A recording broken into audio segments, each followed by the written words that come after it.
నిర్మల్ జిల్లా ఖానాపూర్ మున్సిపల్ పాలకవర్గ ఏర్పాటులో బీఆర్ఎస్ తమకు మద్దతు ఇవ్వాలని బీజేపీ కోరుతుంది. బుధవారం బీజేపీ కార్యవర్గ సభ్యులు ఆకుల శ్రీనివాస్ ఖానాపూర్ పట్టణంలోని పార్టీ కార్యాలయంలో మీడియా ముఖంగా బీఆర్ఎస్కు ఆఫర్ ఇచ్చారు.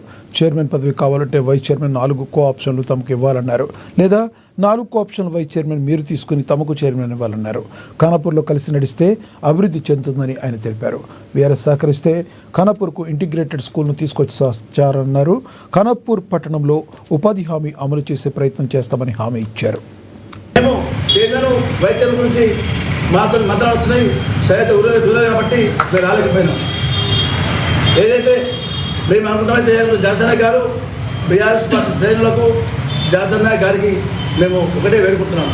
దయచేసి ఖానాపూర్ పట్టణ అభివృద్ధికి సహకరించి ఈరోజు కేంద్ర ప్రభుత్వం బీజేపీ ఉంది, రాష్ట్రంలో కేంద్ర మంత్రులు 2 ఉన్నారు, అలాగే ఆదిలాబాద్ జిల్లాలో ఎంపీ అయిన నగేష్ గారు ఉన్నారు.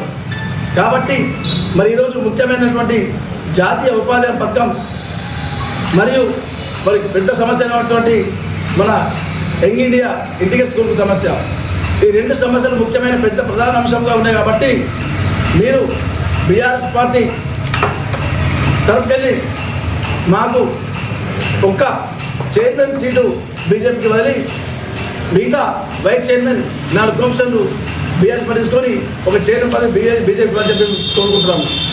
ఎందుకంటే బీజేపీ చైర్మన్ సీట్ వచ్చినట్లయితే మొట్టమొదటి తీర్మానం బీఆర్ఎస్ పార్టీ బీజేపీ పార్టీ కలిసి మున్సిపల్ కౌన్సిల్లో ఏదైతే ఉందో ఫస్ట్ తీర్మానం జాతీయ ఉపాధి పథకము ప్రారంభించాలా, అలాగే ఏదైతే ఇంటిగ్రేటెడ్ స్కూలు నిర్మల్ జిల్లా ఖానాపూర్ మందిరటువంటి స్కూల్ని ఖానాపూర్లో నిర్మించాలని చెప్పి మొట్టమొదటి తీర్మానం చేసి BRS party council member 4, BJP council member 4, 8 మంది కలిసి సీటు వదిలి 4 కౌన్సిల్ మెంబర్లు ఒక వైస్